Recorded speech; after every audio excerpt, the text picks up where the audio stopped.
So anyway, this is my second take on Foodie's Guide, the second part, because I was talking too long and it timed out on me. Well, So we were talking about people taking advantage of complimentary food, and how, like, here on page 41, he's talking about dumping milk, farmers dumping milk while people are starving in the cities. And I mentioned the problem with pizzas being given away by a store. They were donated by a store, and then people were bringing in the pizzas to try to get bringing them back to the store to exchange for other pizzas or whatever. And it's like, people should be thankful, and they shouldn't cause troubles for everybody. But it's just, it takes a few people who are greedy and selfish and expects everything for nothing, and they want to profit off the situation, and then what do you do, right? So honestly,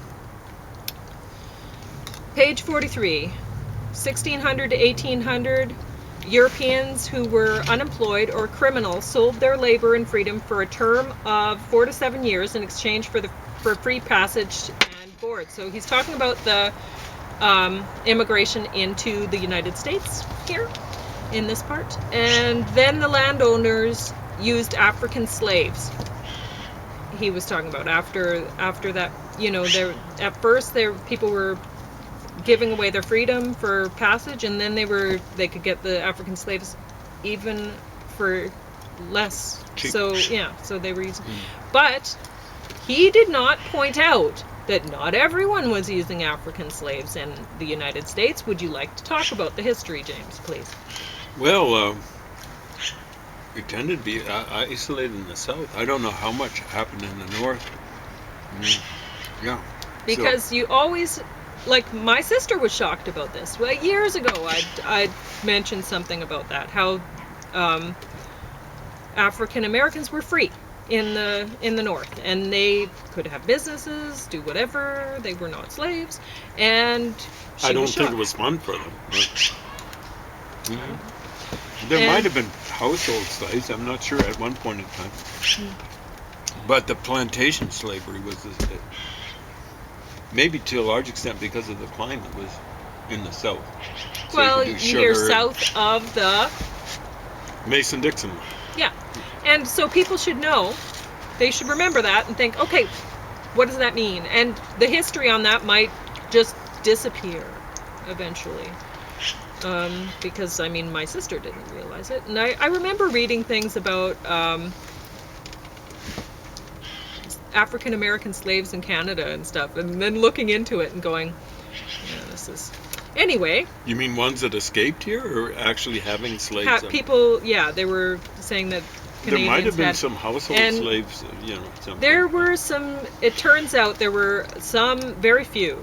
You can look into it. There were a few domestic, like, servants, but they were paid as far as I remember it, because I looked into it when I was a teenager, so it was a while ago. There you go.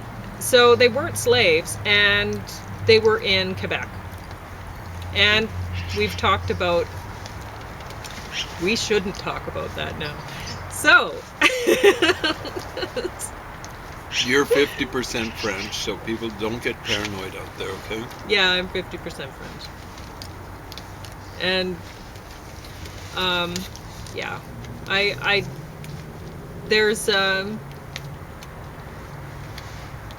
there are some good things and some bad things about Catholicism. Some things seem to be associated with other things. And honestly, maybe we'll talk about that at another time.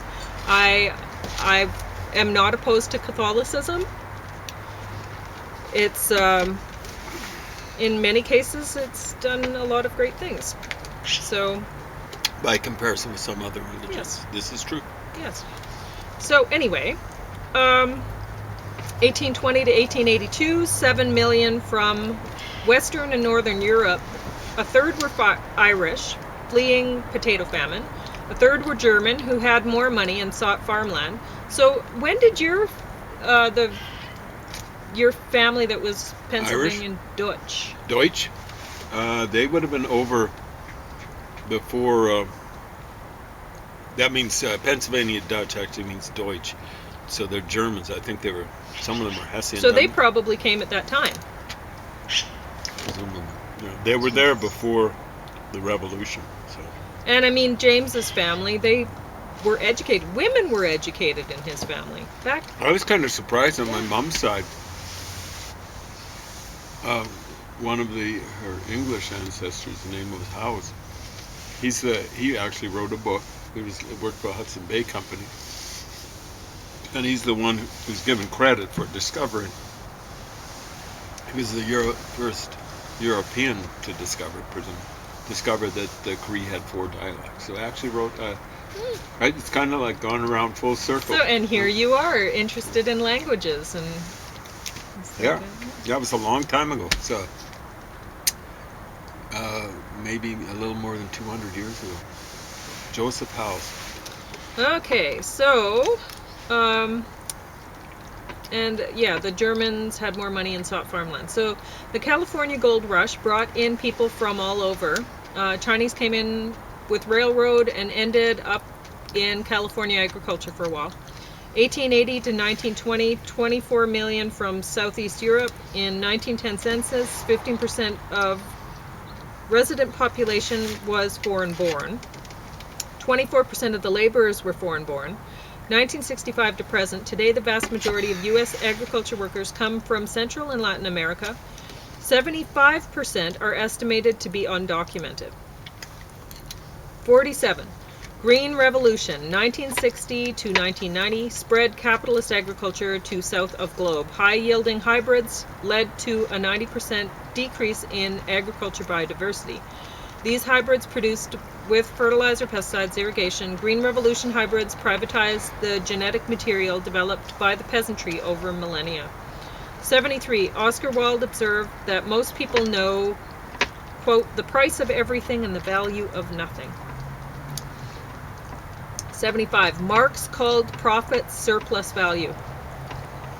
And I'm mentioning these things. I don't know why I didn't call it profit, but go on. I'm mentioning these things because it shows really the background of the author when he's bringing this as a food thing. And yeah, I think Oscar Wilde was awesome. Yeah, he was. But he was very yellow.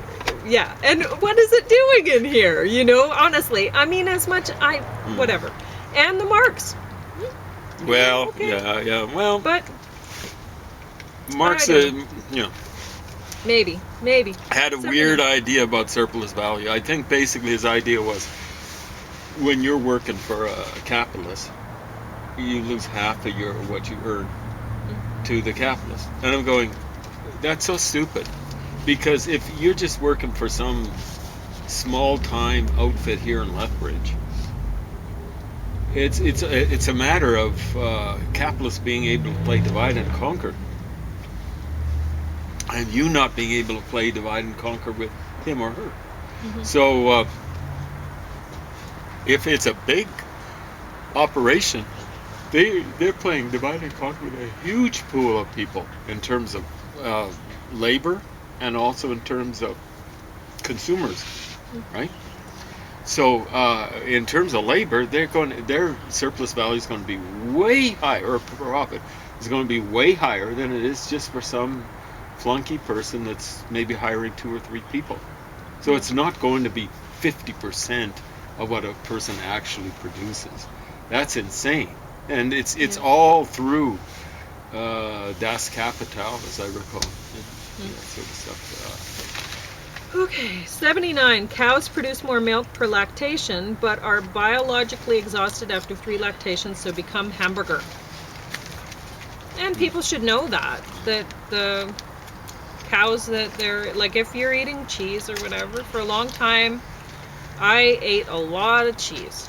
It was a regular part of my diet. Well, the cheese becomes hamburger, really, because I mean, if you look at it that way. 79. The patented Aqua Advantage salmon combines genes from the Chinook and Atlantic salmon with ocean pout, a fast-growing eel-like fish, reducing production time from eggs to plate from 3 years to 18 months. 81. New York Times columnist Nicholas Kristof, quote, torture a single chicken and you risk arrest. Abuse hundreds of thousands of chickens for their entire lives? That's agribusiness. And the way they kill them is amazing. You know, my dad It's shocking. used to just chop their heads up right away, but Yeah. I don't know if they've changed it, but what they used to do was just hold a chicken Yeah. up and just have a rotating thing go after it. I don't know how long it takes. It's really stupid. Disturbing. 89. Yeah. Carl Poliani, 1944, called for social control over the market and for the decommodification of capital, labor, and land. He didn't argue against property, but argued against its unregulated commodification in favor of preserving the social institutions, like the commons, that protected people from the ravages of unregulated markets. Do they? I ask. Really? Commons. Oh man. I mean, people just dump on the commons unless there are laws. Yeah.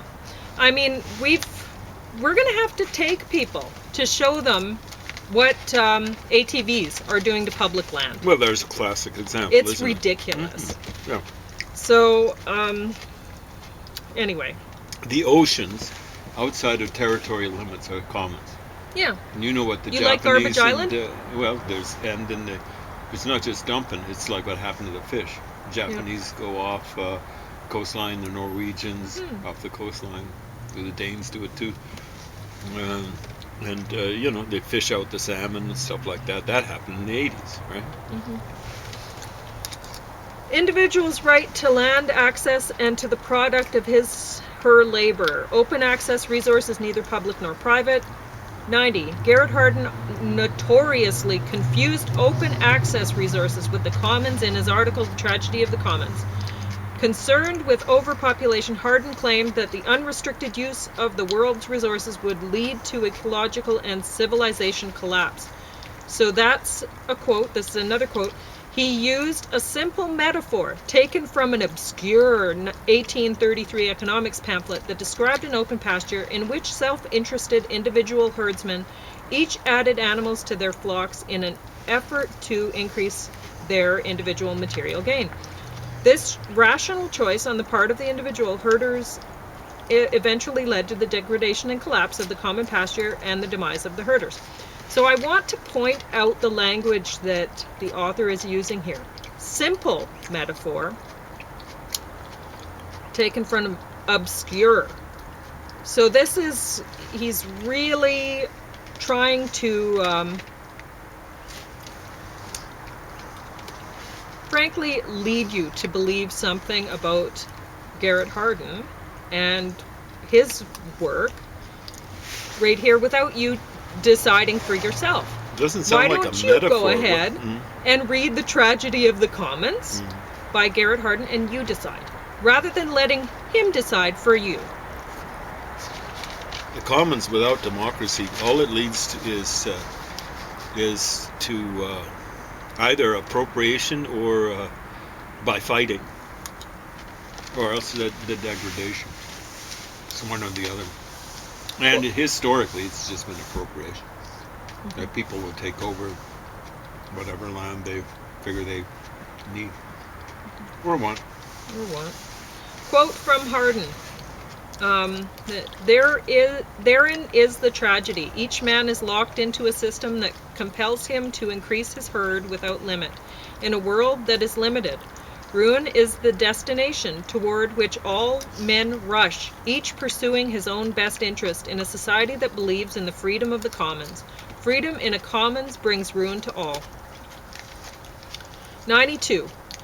Quote, the tragedy is not of the commons, but of the commodification of nature and the unregulated private exploitation of its resources. So this is the author's viewpoint. 98. Quote, the average price of U.S. farmland increased 74% between 2000 and 2007 to a record $4,700 per hectare. In Iowa, farmland values rose by roughly $2,470 per hectare between 2003 and 2007 to more than $7,900 per hectare. So this quote, I wrote it down because it's interesting, but it's what I found most interesting is the numbers don't seem to make sense to me. See if you go to page 98 and see if you can make sense of that. Well, one thing before we move on, I do want to Oh, comment about it. You know, the capitalists have been talking about this tragedy of the governments and stuff like that. And they say people will take care of land or whatever yes. that they'll own. I got a lot of that fed to me while I was in university. Now, by economics if you, professors. you know, like, we don't like people who pee on other people's property or poop on other people's property and stuff like that. Sure. But understand, that's, you take care of land that you live on. Yeah. If you own it, and you don't live there, you can pollute it, and that's what happens. And that's what happens. So they don't take care of land that they own. Mm-hmm. So, I mean, you have to look at that too. So and that, yeah, exactly right. And, you know, we can talk about ideal cases, but I think there's one thing recently where I think it was a gas station where they were saying it was going to take, like, the company went out of business and going to take like $7 million to rehabilitate it. They go out of business, you can't go after them. Mm-hmm. And frankly, I think something like that, it should be, that should be, what they do is there'll be a certain amount of money left when something declares bankruptcy, some entity. The stuff that should be answered first should be environmental things.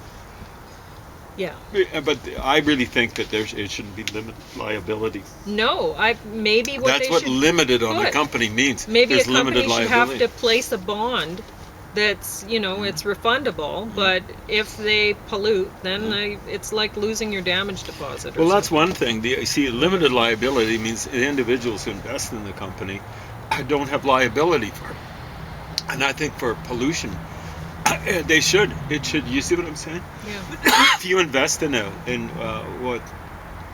dirty company, then you should be held liable. Well, and a lot of the time what they've done is, like here, Alberta is oil rich, apparently. Well, it's not us. You can see we're not oil rich.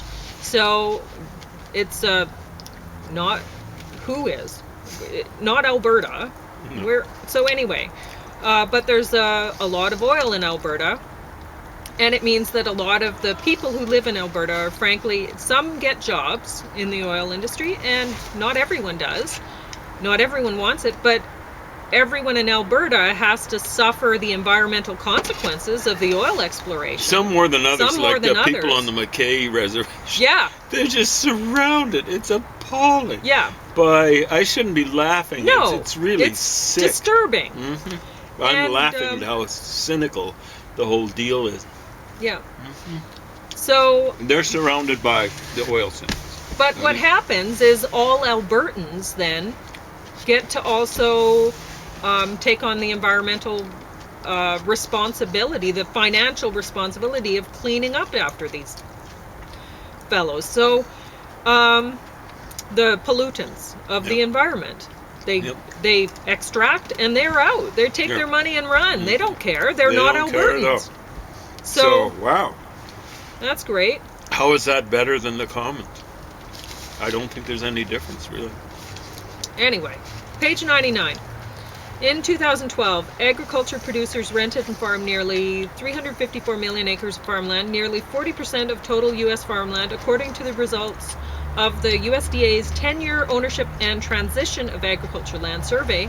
Of this rented land, individual farmers own 20%, while the remaining 80% is rented out by non-farming landlords. In Iowa, 53% of farmland, 16 million acres, was farmed by renters in 2012. Part owners and tenants operate 78% of farms over 2,000 acres nationally. Page 108. Heading: The Real Tragedy, the Loss of the Commons and the Public Sphere. For 3 centuries, capital has waged war to appropriate the commons and open access areas for free exploitation. In times of market expansion, it has also sought to privatize all forms of public ownership and to subjugate the power of public decision to the needs of the capital.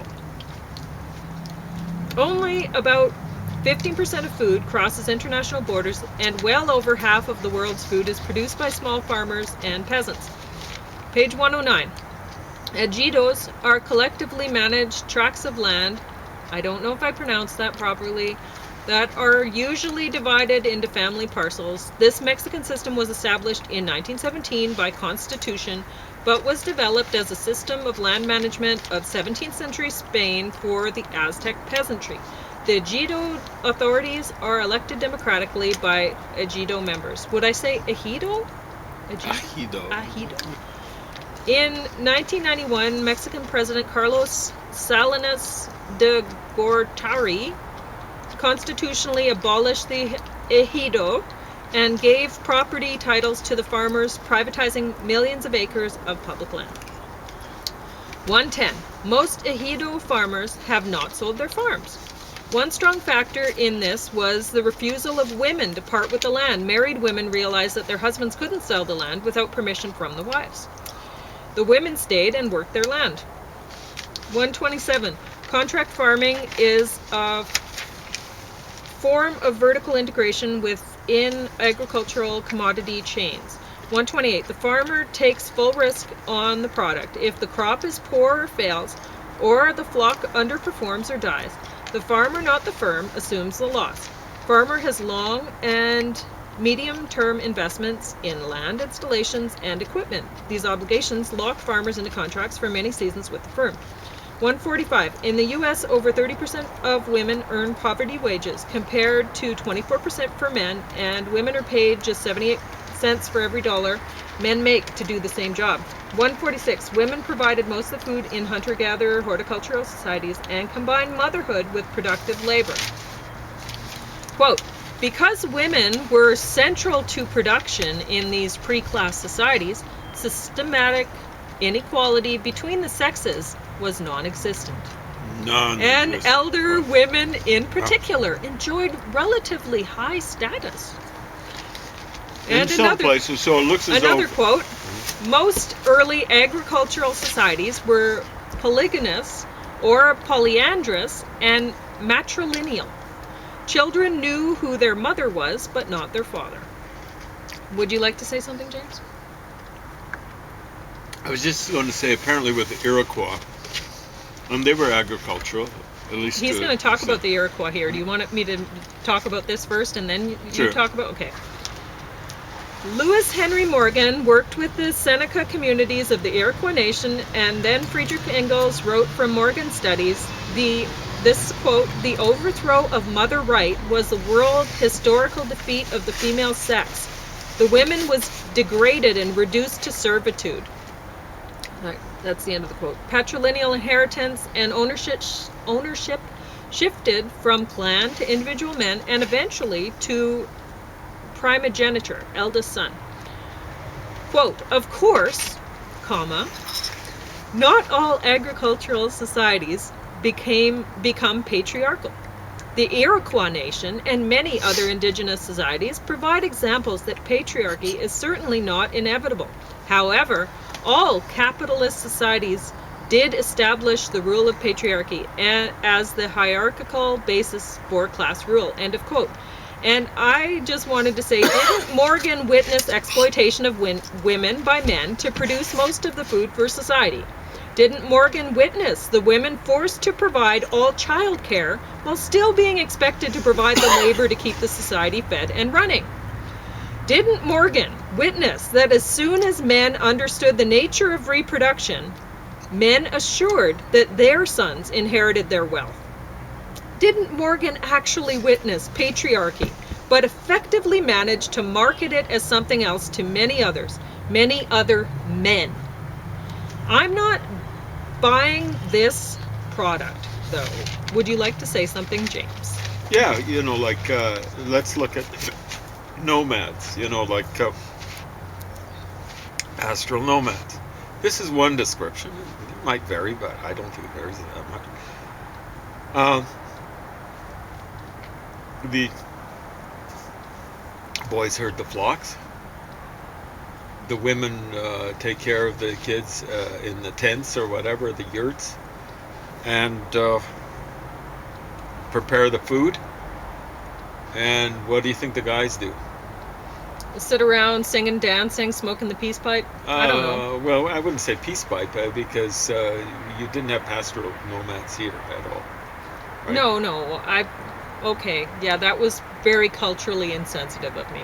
I'm part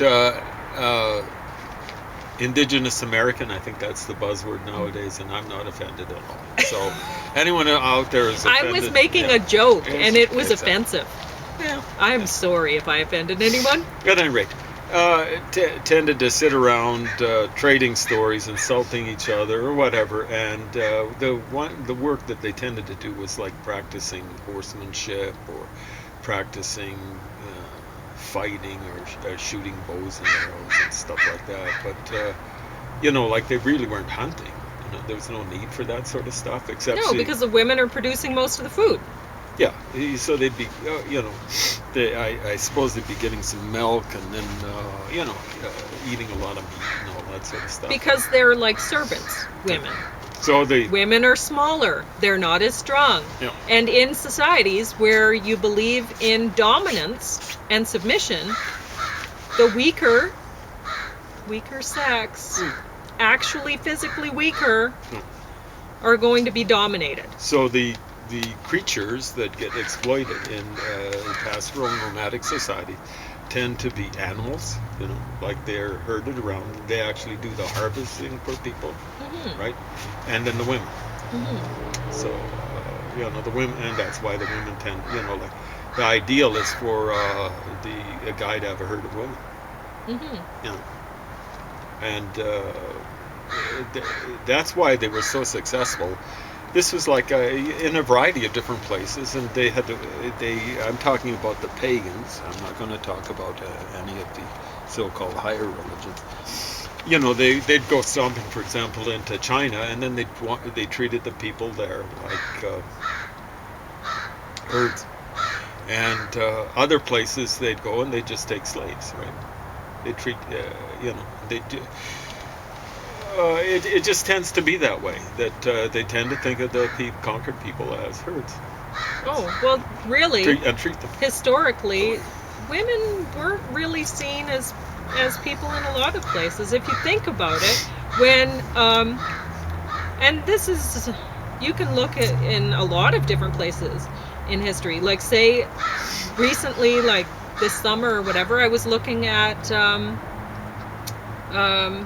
English history and stuff, and so anyway, and when the natives there were taken over, then the women weren't killed. The men were all wiped out, but the women, when we look at the genetic stuff, that would be one guess. There might be other possibilities, but the men weren't necessarily wiped out. I think a lot of them headed for the hills and Wales and stuff like that, but it looks as though the genes, like you were saying, are like the female genes are Celtic, and this is amongst people in England, and the male genes are Germanic.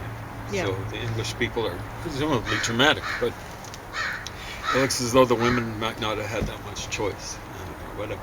So. No, and this often happens. The women, they don't worry about the women. They make great slaves. They make great servants, and they're not, so.